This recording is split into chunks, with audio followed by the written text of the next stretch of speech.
Filipenses capítulo 4. Quem achou, diga amém. Aleluias. Nós vamos ler do versículo 10 até o versículo 13, que diz assim, o título, o epígrafo diz assim: Paulo agradece aos filipenses os dons recebidos. Saudações finais. E diz assim no versículo 10: Ora, muito regozijei no Senhor por finalmente reviver a vossa lembrança de mim, pois já vos tinhas lembrado, mas não tinhas tido oportunidade. Não digo isso como por necessidade, porque já aprendi a contentar-me com o que tenho. Sei estar abatido e sei também ter abundância. Em toda maneira e em todas as coisas estou instruído, tanto a ter fartura como a ter fome, tanto a ter abundância como a padecer necessidade. Posso todas as coisas naquele que me fortalece. Você pode repetir o versículo 13 comigo?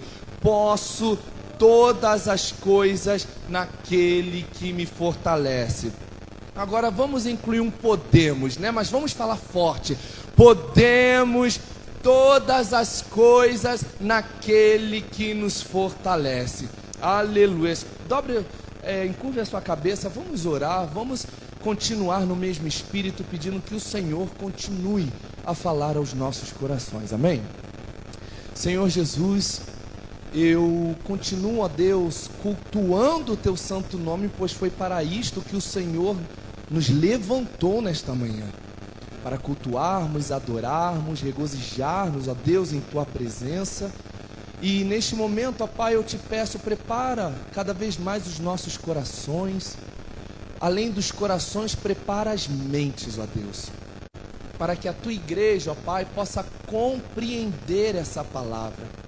Como a tua própria palavra diz, conhecereis a verdade e a verdade vos libertará. E eu creio que hoje é uma manhã de libertação, porque chegará entendimento para a tua igreja, chegará alimento para a tua igreja, chegará estruturação para a tua igreja, ó Pai.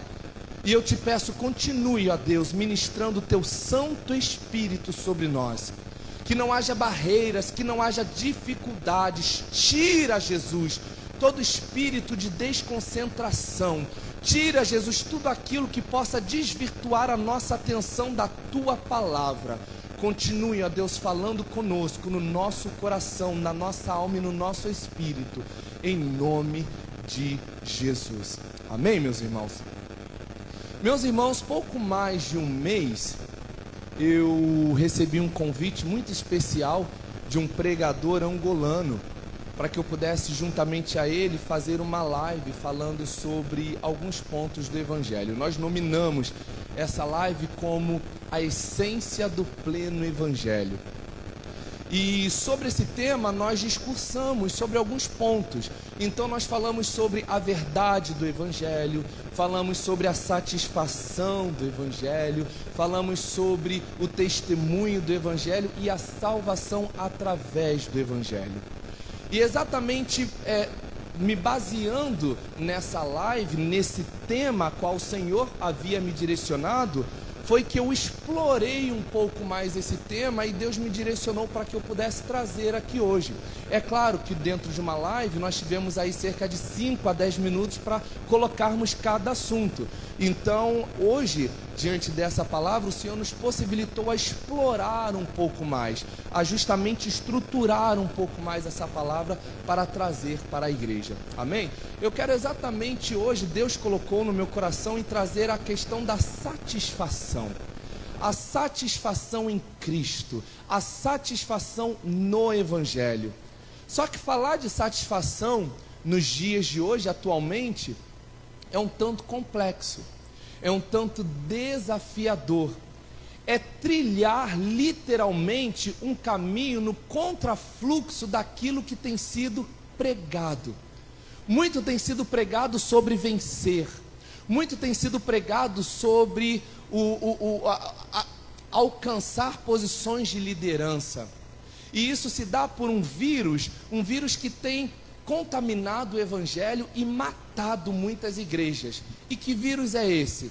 É a famosa teologia da prosperidade. É a famosa teologia do triunfalismo, é a famosa teologia do empoderamento, onde se prega que você foi chamado para ser cabeça e não cauda, onde se prega que a todo momento você foi chamado como vencedor e não como perdedor. Só que quando a gente olha para a história da Bíblia, nós vemos que o próprio Senhor Jesus, em alguns momentos, ele precisou perder para seguir o plano de salvação. Joey, eu não estou entendendo. Vai entender quando a gente olha para o cenário da escolha entre Barrabás e Jesus. Quem foi que perdeu? Quem foi que perdeu? Jesus perdeu. Se Jesus se mantivesse orgulhoso, eu sou o Filho de Deus, eu vou vencer, nós não estaríamos aqui hoje. Consegue entender? Então o fato de muitas das vezes nós estarmos numa posição inferior, isso não significa que estamos mais ou menos abençoados, muito pelo contrário, isso significa que nós estamos seguindo um plano que Ele determinou para nós, e nós precisamos alcançar a satisfação, nós precisamos estar satisfeitos com aquilo que o Senhor tem nos dado. Esse versículo, tudo posso naquele que me fortalece, ele é um versículo que, assim como muitos outros, ele tem sido muito mal interpretado durante anos e, por que não dizer, durante décadas. Muitos ministros, muitos pregadores, Deus te colocou nessa posição e tudo você pode, naquele que te fortalece, é só você pedir que Ele te dá, é só você se posicionar que Ele te dá. E quando a gente passa a olhar para as nossas vidas, nós vemos que não é bem assim, não é verdade? Se tudo eu posso naquele que me fortalece, levando na literalidade, significa que se eu for numa concessionária agora, eu consigo comprar um carro zero sem pagar nada. É impossível. Isso significa que eu consigo entrar numa imobiliária e comprar um duplex lá na Barra da Tijuca. Por quê? Porque tudo eu posso naquele que me fortalece. Conseguem compreender que não é bem assim? Muitas pessoas se utilizam desse texto, se utilizam dessa palavra no intuito de gerar um movimento de sofisma na igreja. O que é um sofisma? Sofisma é um termo usado pela teologia que justamente justifica o ato de se pregar, de se ministrar aquilo que o povo quer ouvir. Ou seja, quando o pregador ele capta aquilo que o povo está necessitado de ouvir, ele fica lançando e o povo, aleluia, glória a Deus, Deus vai te dar vitória, Deus vai abrir a porta, aleluia. Só que o evangelho não é conforto, evangelho é reestruturação, é mudança de vida. O evangelho ele vai até te confortar sim, quando necessário. Só que em determinados momentos o evangelho vai deixar de te confortar para te estruturar, para que você consiga alcançar aquilo que você precisa.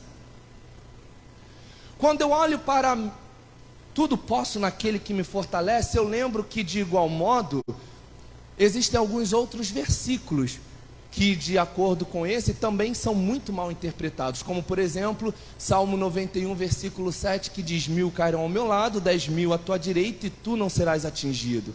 Eu já ministrei sobre o Salmo 91 aqui há algum tempo atrás, e eu expliquei exatamente sobre esse versículo. Um outro versículo é em Josué 1 versículo 3, que diz: onde colocar a planta dos teus pés, vô-lo tenho dado. Então significa que se eu for na casa do Rafael e colocar a planta dos meus pés lá, Deus vai me dar a casa do Rafael? Não. Isso significa que aqui na igreja, eu colocando os pés aqui, a igreja vai ser minha? Não. Nós precisamos entender que versículos fazem parte de um capítulo, e o capítulo faz parte de um livro, e todo livro faz parte de um contexto. Eu não posso pegar, eu não posso me utilizar de um versículo e fazer desse versículo uma doutrina. Eu não posso reproduzir esse versículo e colocar como uma regra para toda e qualquer situação. Não, de forma alguma. Como eu já bem expliquei, o versículo de número 7 do Salmo 91, ele refere-se à nossa fé, ele refere-se à nossa vida com Deus. Quando o salmista diz: 1000 cairão ao teu lado, 10.000 à tua direita, mas tu não serás atingido, é o salmista falando, quando a sua vida estiver bem estruturada, quando a sua vida estiver bem pautada na palavra, aconteça o que acontecer ao seu redor, nada terá poder de estremecer, nada terá poder de te tirar da presença de Deus. É exatamente isso que o salmista está falando. Não haverá problemas financeiros, não haverá problemas fraternais, não haverá problemas de saúde, não haverá problemas ministeriais que te desestruture e te afaste da presença de Deus. Só fazendo reforçar o que está escrito em Romanos 8, 38 e 39, onde Paulo diz: pois estou convencido de que nem a morte, nem a vida, nem os anjos, nem demônios, nem o presente, nem o futuro, nem quaisquer poderes, nem altura, nem profundidade, nem qualquer outra coisa na criação será capaz de nos separar do amor de Deus que está em Cristo Jesus, nosso Senhor. Paulo aqui, meus irmãos, ele está listando as diversas circunstâncias que muitas das vezes nós nos deixamos abater.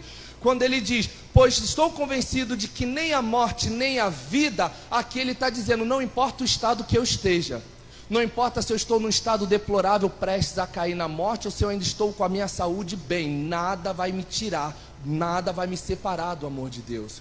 Quando ele diz nem anjos, nem demônios, ele está se referindo a questões espirituais. Nada do que aconteça, uma vez que a minha fé esteja pautada na palavra, tem o poder de me desestruturar da presença de Deus. Quando ele diz nem o presente, nem o futuro, ele está falando sobre a questão do tempo. Não importa o que eu vivi no passado, não pode me desestruturar no presente e me impedir de viver o que Deus tem para mim no futuro. Aleluias! Quando ele diz nem altura, nem profundidade, ele se refere a questões geográficas. Não importa se eu estou na igreja A, não importa se eu estou na igreja B, não importa onde eu esteja. Eu preciso viver a plenitude do Evangelho, eu preciso estar satisfeito. Aleluias! E Paulo diz, nada do que vier sobre mim tem o poder de me afastar da presença. Eu não estou falando de igreja, eu estou falando da presença. Eu não estou falando de protocolo, eu estou falando da presença. Eu não estou falando de ritos, eu estou falando da presença de Deus. Não importa se você está aqui ou lá, o importante é que você esteja constantemente alinhado na presença de Deus.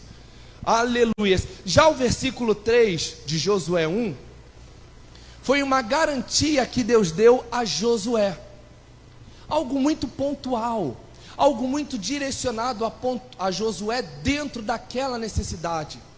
Deus estava garantindo, Deus estava estruturando Josué para que Josué tomasse Jericó. Era uma promessa feita ao povo que hoje também somos nós. Só que essa palavra de que todo lugar que colocares a planta dos vossos pés, era Deus falando para Josué, Josué, a vitória está garantida, você só precisa avançar.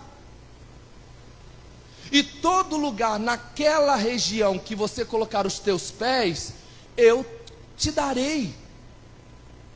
Então eu não posso pegar esse versículo que foi dado, direcionado tão somente a Josué, e querer viver isso na minha vida. Não tem como.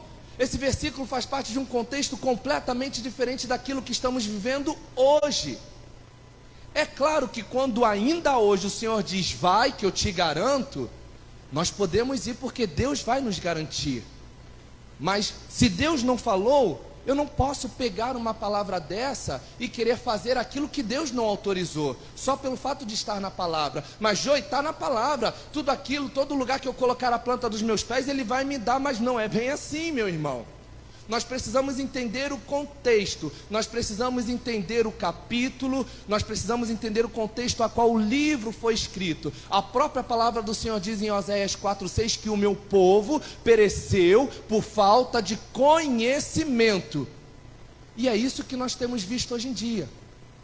Muitas pessoas perecendo porque são ministradas por pessoas que não têm o devido entendimento, ou às vezes até têm, mas por conveniência preferem não compartilhar a verdade no intuito de manipular a mente dos seus liderados. Porque é muito mais fácil manipular a mente de quem não entende, não é verdade? Então essa é a tática, esse é o plano que muitas igrejas têm tido, que é privar os seus liderados do conhecimento para que esses liderados sejam manipulados. Mas eu louvo a Deus, porque a igreja Casa de Oração Nova Aliança, ela preza pelo conhecimento. Não é à toa que na próxima semana nós vamos ter aí o discipulado de intercessão, nós temos a ECO pela manhã, temos a ECO à tarde, então depois nós também vamos ter aí um discipulado para os pregadores também da Casa de Oração. Então nós estamos em constante evolução, nós precisamos aprender sempre. E me fazendo novamente da palavra, a palavra diz: e conhecereis a verdade, e a verdade vos libertará. A libertação só vem mediante a verdade, meus irmãos. Não adianta, você pode estar aqui algemado, mas se você tiver a verdade dentro de você, você vai estar algemado fisicamente, mas espiritualmente, assim como Paulo e Silas em Atos 16, você vai estar completamente livre. Aleluias. No livro de Filipenses, capítulo 4, o livro de Filipenses, na verdade, é um livro qual Paulo, ele escreve para a carta de Filipe, para a igreja de Filipe, justamente para agradecer. A carta de Filipenses é uma carta de estruturação, de orientações, mas sobretudo de agradecimento. Paulo, ele aprendeu a ser grato. Paulo, ele aprendeu a estar satisfeito com aquilo que Deus tem proporcionado a ele. E certa vez, a igreja de Filipe manda uma carta para Paulo, que estava preso em Roma, e Paulo então retribui essa carta. A igreja de Filipe, assim como algumas outras, foi levantada, estruturada pelo apóstolo Paulo. E é normal que, uma vez que você levante uma igreja, as pessoas, acabem tendo um apreço pela sua vida, pela história, pela convivência, pelas muitas lutas que um ajudou o outro a fazer. Então a igreja de Filipe aqui, ela está enviando, algumas finanças para Paulo, roupas, alimentos, enfim, justamente no intuito, inclusive, de confortá-lo naquele período que ele estava passando. E ele retorna essa carta dizendo: ora, muito me regozijei no Senhor por finalmente reviver a vossa lembrança de mim, pois já vos tinhas lembrados, mas não tinhas tido a oportunidade. Paulo começa agradecendo e dizendo: poxa, eu fico muito contente mesmo que vocês tenham lembrado de mim. Independente das circunstâncias, independente de eu estar preso, eu louvo a Deus pela lembrança que vocês têm tido de mim. Paulo aqui está expondo um sentimento que muitos de nós, em determinadas situações, gostaríamos de expor. E que sentimento é esse? É estar preso, mas sendo lembrado. É estar limitado, mas sendo lembrado. É estar num leito, mas sendo lembrado. Hoje em dia, a sociedade só lembra de você enquanto você pode oferecer alguma coisa. A sociedade e o meio gospel, de forma geral, só lembra de você enquanto você presta. Vamos falar o vocabulário já rasgado mesmo. Ele só te valoriza enquanto você serve, enquanto você faz alguma coisa em prol daquela obra. E por algum momento, quando por algum motivo você não pode mais, você perde o seu valor. Só que aqui não, aqui a igreja de Filipe está demonstrando: ainda que o Senhor esteja preso, nós valorizamos a sua vida, nós estamos aqui orando, nós estamos clamando e estamos investindo para lhe ajudar a ter dias melhores na prisão.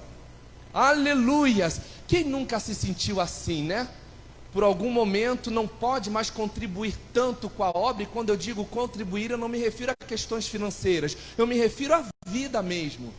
Muitas das vezes nós fazemos parte de ministérios, só que a vida de repente acaba traçando algumas outras circunstâncias que nós não podemos mais estar tão presentes. E nisso que nós deixamos de cumprir, nisso que nós nos afastamos de alguns cargos, a igreja, de uma maneira geral, ela acaba te afastando. Só que aqui a gente vê completamente o contrário.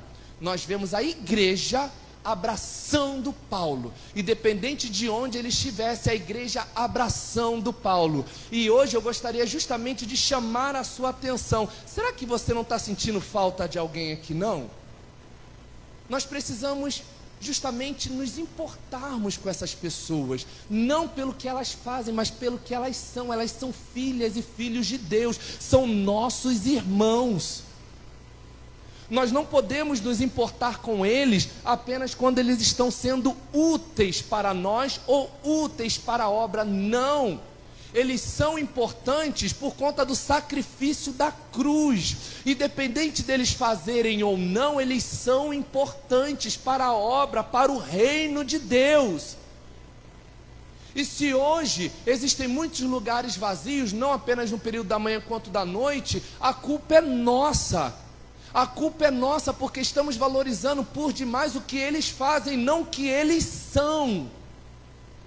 E com essa palavra eu aprendo a valorizar as pessoas, independente do momento em que elas estejam passando. Se está livre, vamos valorizar. Se está preso, vamos valorizar. Se está com saúde, vamos valorizar. Se está debilitado, vamos valorizar. Foi isso que Jesus fez na cruz.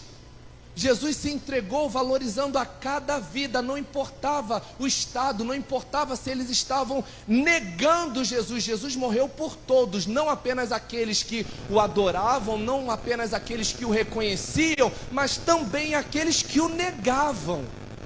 Jesus morreu por todos, por todos. No versículo 11 a palavra diz assim: não digo isso como por necessidade, porque já aprendi a contentar-me com o que tenho. Aqui Paulo diz: estou retribuindo essa carta, não para lembrá-los de me mandar mantimentos, muito pelo contrário, porque hoje, em graça e misericórdia, eu já aprendi a me contentar com o que tenho. E aqui Paulo começa a descrever a sua satisfação em Cristo. Paulo está dizendo: eu já aprendi. Eu já aprendi. Aprendeu com quem? Com o próprio Cristo, sendo ministrado pelo próprio Espírito Santo. Paulo está dizendo: muito obrigado pela sua ajuda que você me deu até aqui, muito obrigado pelas finanças que você me proporcionou até aqui, mas a partir de agora não se preocupe, eu não estou cuspindo no prato que eu comi, muito pelo contrário, eu só estou dizendo que hoje eu encontrei algo muito maior, eu encontrei a satisfação em Cristo. Hoje em dia eu não dependo mais das finanças, eu não dependo mais das roupas, eu não dependo mais dos alimentos, porque eu aprendi a me contentar com o que eu tenho. E olhando para essa palavra, meus irmãos, talvez vocês possam pensar: nossa, o Joey, ele está querendo ministrar uma vida de estagnação. Tipo, eu tenho carro A e vou morrer com esse carro. Eu tenho cargo na empresa B e vou morrer com esse cargo. Não, não é isso que eu estou dizendo. Satisfação é uma coisa e melhorias é outra. Se você quer melhorar de vida, melhore sim, estude, sabe, capacite-se sim, para que você possa melhorar a sua vida financeira, o seu status financeiro, sabe, para que você tenha mais conforto na sua casa, conforto no seu lar. Mas o que eu estou colocando aqui é que, independente de onde nós queremos chegar, nós não podemos viver insatisfeitos com aquilo que Deus já tem nos dado. Nós precisamos valorizar aquilo que o Senhor já tem nos dado. Joey, como eu moro de aluguel, você mora de aluguel, louvado seja Deus. Tem pessoas que estão morando de favor. Joey, eu tenho problema X de saúde, louvado seja Deus, porque tem problemas que hoje, mesmo com problemas de saúde, estão internadas, estão em coma. Joey, o meu emprego tem tirado a minha saúde, tem tirado, sabe, a minha concentração de tudo, tem tirado a minha paz. Louve a Deus pelo seu emprego, porque existem muitas pessoas que neste momento estão desempregadas. Então o fato de você querer ter um carro melhor, o fato de você querer ter uma casa maior, o fato de você querer se vestir bem, louvado seja Deus, é isso aí. A gente precisa sim olhar e pensar em evoluir, em progredir, mas o fato de querermos progredir não tira de nós a necessidade de estarmos satisfeitos com aquilo que o Senhor já tem nos dado. E hoje em dia, meus irmãos, me desculpe falar muito sinceramente, mas o que nós mais vemos dentro das igrejas são pessoas insatisfeitas. São pessoas que vêm em busca do mais. Eu quero mais, eu quero mais, eu quero mais, eu quero um emprego melhor, porque eu fui chamado para ser cabeça e não cauda. Eu quero mais, porque eu não fui chamado para perder, eu fui chamado para vencer. E nisso fica aquela bagunça, as pessoas pedindo, as pessoas clamando pelas coisas erradas, pedindo pelas coisas erradas, servindo pelas coisas erradas. E a própria palavra do Senhor diz: buscai primeiro o reino 2, buscai primeiro o reino 2, e a sua justiça e as demais coisas vos serão acrescentadas. Aqui é Jesus falando: aprenda a ter satisfação naquilo que eu já tenho dado. E se nós olharmos para a Bíblia, nós vamos ver que existem algumas pessoas que chegaram quase a comprometer aquilo que elas tinham por estarem insatisfeitas. Por exemplo, Ana de Eucana, a esposa de Eucana, mãe de Samuel. Por um momento, a gente consegue ver a passagem de Ana como um momento de insatisfação. Ana, ela não podia gerar. Ana tinha o seu útero, né, o seu ventre retido. E ela queria ter filhos. E aquilo tomava ela ficava angustiada com aquilo, ou seja, ela estava entregue a uma insatisfação, ela não conseguia adorar, ela não conseguia se entregar. Até que chega um momento, se você quiser, você pode ler em 1 Samuel, versículo 8, que Eucana, esposa de Ana, vira para ela e diz: Ana, não te sou eu melhor do que 10 filhos? Aqui era a vida dando uma sacudida na Ana, dizendo: Ana, você já tem tudo que você precisa, Ana. Você está chorando por um filho, eu entendo, é um sonho, é uma necessidade, mas enquanto você se preocupa com aquilo que você não tem, você começa a comprometer aquilo que você já tem. Enquanto você fica visando aquilo que você não tem, você começa a colocar em risco aquilo que você já tem. Ana aqui, por conta de um filho, estava quase comprometendo o seu relacionamento, o seu casamento, a ponto do homem de Eucana ficar chateado, perceber a insatisfação e dizer para ela: não sou eu para você melhor do que 10 filhos? A melhor parte da ceia eu coloco para você, eu te trato com carinho, com amor, independente dos filhos que Penina me deu, eu sempre te valorizo, te coloco no lugar de destaque. Será que tudo aquilo que eu tenho feito por você não está valendo a pena? E hoje fica aqui essa pergunta para a igreja, a casa de oração: será que tudo aquilo que o Senhor já tem feito não está valendo a pena? Será que nós precisamos nos manter, né, nessa constante insatisfação de quero mais, quero crescer, quero isso, quero aquilo? Cresçam sim, mas não deixem de estar satisfeitos com aquilo que Deus já tem dado. E daí no versículo 12 Paulo diz: sei estar abatido e sei também ter abundância. Em toda maneira, em todas as coisas estou instruído, tanto a ter fartura como a ter fome, tanto a ter abundância como a padecer necessidade. Perceba que por 2 vezes Paulo diz ter sido instruído. No versículo 11 ele diz: já aprendi.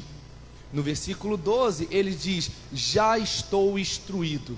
E isso ele faz referência a Gálatas 1, no versículo 11 e 12, quando ele diz: mas faço-vos saber, irmãos, que o evangelho que por mim foi anunciado não é segundo os homens, porque não recebi nem o aprendi de homem algum, mas pela revelação de Cristo. Ou seja, tudo aquilo que Paulo aprendeu aqui, todos esses ensinamentos, ele aprendeu com o próprio Cristo. Ele aprendeu sendo ministrado pelo próprio Espírito Santo. Ele aprendeu justamente com a vida, sim, porque a vida trouxe as dificuldades, mas com o Espírito Santo ali lado a lado. Agora você tem que fazer isso, agora você tem que fazer aquilo. Vivendo um dia de cada vez. Paulo não está dizendo, eu nasci sabendo. Não, Paulo está dizendo, eu aprendi. Foi um processo de aprendizado. Eu não sei em qual processo, qual nível de processo de aprendizado que eu e que você estamos nesta manhã. Mas que nós possamos almejar, ter um entendimento e aprendermos como Paulo. E o que Paulo aprendeu? A estar satisfeito. E Paulo lista aqui, eu vou ler novamente: sei estar abatido e sei também ter abundância. Em toda maneira, em todas as coisas estou instruído, tanto em ter fartura como em ter fome, tanto em ter abundância como em padecer em necessidade.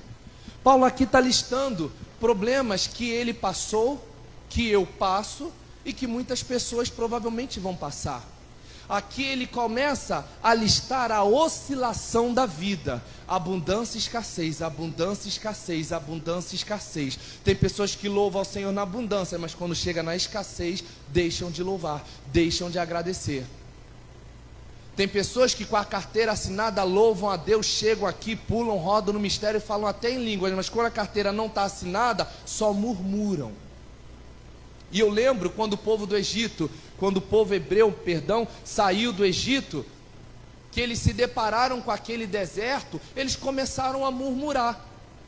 E a viagem, a trajetória, que seria de 40 dias, se tornou 40 anos. Por quê? Porque eles murmuraram. E aqui eu chamo a sua atenção.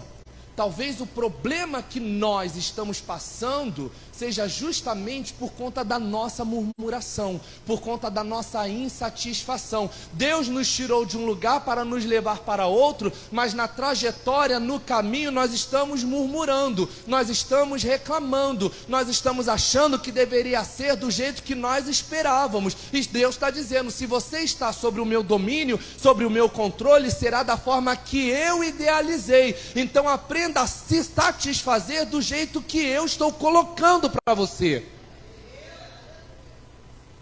Aleluias! Aprenda a se satisfazer para que os seus 40 dias não sejam convertidos em 40 anos. Aprenda a se satisfazer com as codornas, aprenda a se satisfazer com o maná, aprenda a se satisfazer com a coluna, aprenda a se satisfazer com a nuvem. Satisfaçam-se. Deixem de olhar para trás e lembrar das cebolas que eram oferecidas para vocês. Satisfaçam-se com aquilo que eu tenho proporcionado. E Paulo então finaliza no versículo 13 dizendo: posso todas as coisas naquele que me fortalece. A intenção desse posso todas as coisas era Paulo dizendo: eu posso todas essas coisas. Todas essas coisas que eu listei, eu posso todas elas. E por que eu posso? Porque eu aprendi a adquirir força no Senhor, que é a minha rocha. Eu aprendi a viver o verdadeiro significado do Salmo 91, versículo 7, de que 1000 cairão ao teu lado, 10.000 à tua direita, mas eu não serei atingido. Aleluias! Paulo está dizendo: hoje eu aprendi e eu posso bater no peito e dizer: posso todas as coisas. Quer me jogar no cárcere? Pode me jogar no cárcere, porque lá no cárcere ainda assim eu estarei satisfeito. Quer me colocar num palácio? Me coloque num palácio, eu estarei satisfeito. Mas se me tirar do palácio e me colocar na masmorra, eu estarei satisfeito. Porque o melhor já me foi dado, e o melhor é Jesus. Aleluias! O melhor já foi dado, que foi o sacrifício da cruz. Muitas pessoas, por falta de conhecimento, por falta de entendimento, elas pecam naquele ditado popular que diz: receba, o melhor de Deus está por vir. Não. O melhor da terra pode estar por vir, mas o melhor de Deus já veio, que é Jesus. Não existe nada que o Senhor possa nos dar que seja melhor do que Jesus. Não existe nada, não existe carro zero, não existe apartamento duplex, não existe relacionamento quente, não existe uma igreja bem estruturada que possa suprir o valor do sacrifício da cruz. Aleluia! Se eu fosse você, eu glorificava, meus irmãos. Eu glorificava porque Jesus, aleluias, ele teve a opção de se manter no trono da graça. E ele falou: não, meu povo está precisando, ele está se corrompendo. Então eu vou me fazer carne para me entregar por eles, para trazer a eles a salvação. A salvação, a salvação. Aleluias, aleluias, glória ao teu santo nome, Jesus. Eu já disse isso aqui algumas outras vezes e eu gosto sempre de reforçar. O propósito maior de Jesus ter se despido de sua glória e ter vindo, ter se feito homem, foi tão somente para trazer a salvação. Tudo aquilo que Jesus fez na sua trajetória, tudo aquilo que Jesus fez na sua caminhada, foi apenas uma variação daquilo que ele veio para fazer. Foi apenas um bônus. A cura dos cegos, a cura do paralítico, a libertação dos endemoniados, foi apenas uma consequência daquilo que ele veio para fazer, que foi trazer a salvação. Joey, eu não estou entendendo muito bem. Vai entender. Por exemplo, eu venho para a igreja. O meu propósito é vir para a igreja. Só que no caminho, voltando, eu lembro que eu tenho que passar no mercado. Nada me impede de passar no mercado. Eu passo no mercado, compro o que eu tenho que comprar e volto para casa. O meu propósito foi ter vindo à igreja. Ter passado no mercado foi uma consequência, foi uma oportunidade. Então Jesus, ele veio para nos trazer tão somente a salvação. Tudo aquilo que ele fez foi consequência de sua existência entre nós. Só que hoje existem pessoas que se prendem ou que pregam muito mais ao que ele fez do que aquilo que ele é. Ele é filho de Deus, ele é o próprio Deus encarnado, ele é a maior expressão do amor de Deus por nós, meus irmãos. E as pessoas ficam presas às mãos de Jesus, querendo o que as mãos podem fazer, quando o sangue pode muito mais. Aleluias, o sangue foi capaz de trazer a salvação, o sangue foi capaz de nos trazer a redenção dos nossos pecados, em graça e misericórdia, para que hoje nós conseguíssemos ter a satisfação no Evangelho, a satisfação no sacrifício da cruz. Hoje, eu não sei o que você veio fazer aqui hoje, se você veio pedir, se você veio agradecer, se você veio falar para Deus as suas necessidades, mas que após essa palavra, você possa ter o pleno entendimento de estar satisfeito com aquilo que Deus tem te dado. Joey, tem sido pouco. A palavra diz: seja fiel no pouco que eu te colocarei sobre o muito. Mais um versículo mal interpretado. Porque quando a palavra diz pouco, ele está se referindo à nossa vida material, nossa vida física. E quando ele diz sobre o muito te colocarei, era Jesus falando: eu vou te colocar na eternidade. E lá a vida não se finda.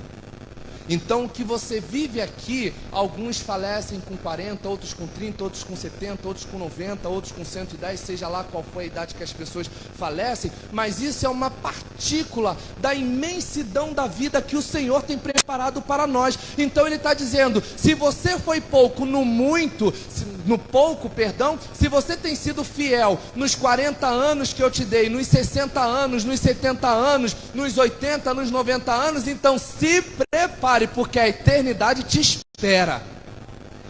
A eternidade te espera. E é uma vida de paz, é uma vida em abundância, é uma vida que nós estaremos sempre louvando, adorando e exaltando o nome daquele que venceu a morte para que hoje nós tivéssemos vida, não apenas uma vida limitada ao corpo, mas uma vida espiritual garantida. Aleluia, garantida pelo quê? Pelo valor? Não, pelo sangue vertido na cruz, pelo sangue derramado na cruz. Aleluias. O louvor pode se preparar. Que nesta manhã você possa abrir o seu coração, que nesta manhã você possa agradecer.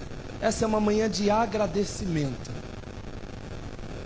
Joey, mas eu estou precisando disso, eu estou precisando daquilo. Você precisa agradecer. Agradeça. Agradeça que em meio a todos os problemas você está aqui. Agradeça porque em meio a todos os problemas nós estamos vivos. Essa semana nós vimos aí as diversas catástrofes que o Rio de Janeiro tem passado, né? Não só o Rio de Janeiro, mas diversas outras partes do Brasil, assim como o mundo. E olha a gente aqui. Olha a gente aqui. A nossa família está bem.